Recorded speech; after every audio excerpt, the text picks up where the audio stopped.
Gloire à l'Éternel notre Dieu, nous bénissons le Seigneur pour le souffle de vie qu'il ne cesse de nous accorder en ce jour. Bienvenue à une minute de prière de ce vendredi 9 mai 2025. Aujourd'hui, le Seigneur a mis en mon cœur le désir de partager avec vous ce passage de Deutéronome, chapitre 8, le verset 2, qui dit ceci: au nom de Jésus, souviens-toi de tout le chemin que l'Éternel, ton Dieu, t'a fait faire, afin de t'éprouver pour savoir quelles étaient les dispositions de ton cœur. Alléluia.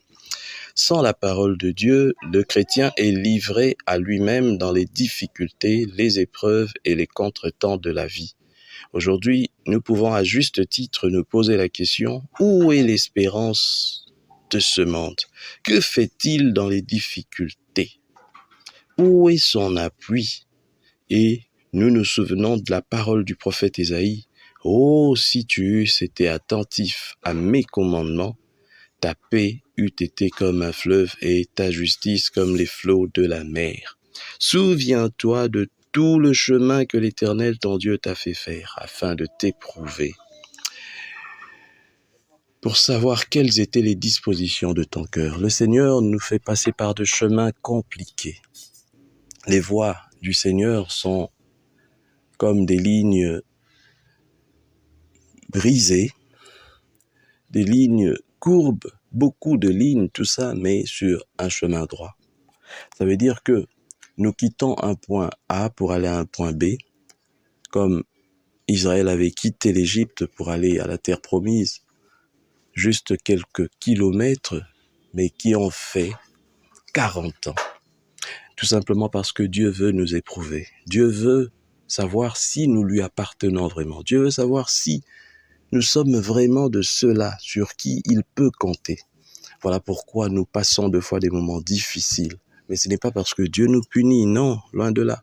C'est parce qu'il veut juste nous éprouver. Voilà pourquoi, si tu es vraiment en Christ, quelles que soient les difficultés dans lesquelles tu es en train de passer, il faut être sûr que le Seigneur est et sera toujours avec toi. Et pendant ce temps, il faut chercher à comprendre qu'est-ce que Dieu veut t'enseigner. Ne va pas pour raconter à tout le monde ta peine, tes douleurs. C'est vrai, ça fait mal. Mais concentre-toi et questionne le Saint-Esprit. Qu'est-ce que tu veux m'apprendre? Qu'est-ce que tu veux m'apprendre? Il y a des combats qui viennent comme ça avant une grande élévation. Je me rappelle quelque temps, il y a des années, mon épouse avait subi de l'injustice dans son travail et je lui disais ce jour-là, c'était difficile, elle pleurait, tout ça. On l'avait rabaissée, humiliée, et je lui ai dit 2 fois, et le plus souvent pour les enfants des dieux, l'élévation vient après l'humiliation. Et quelque temps après, elle a été élevée au-dessus de ses collègues, et après, elle n'a pas cessé de continuer dans l'élévation. C'est pour cela que je viens encore dire un mot à un frère, à une sœur aujourd'hui qui me suit, pour te dire que le temps que tu es en train de passer dans des difficultés, ne prends pas ça, ne gaspille pas ce temps-là, mais essaye de voir dans ça une préparation pour des grandes responsabilités.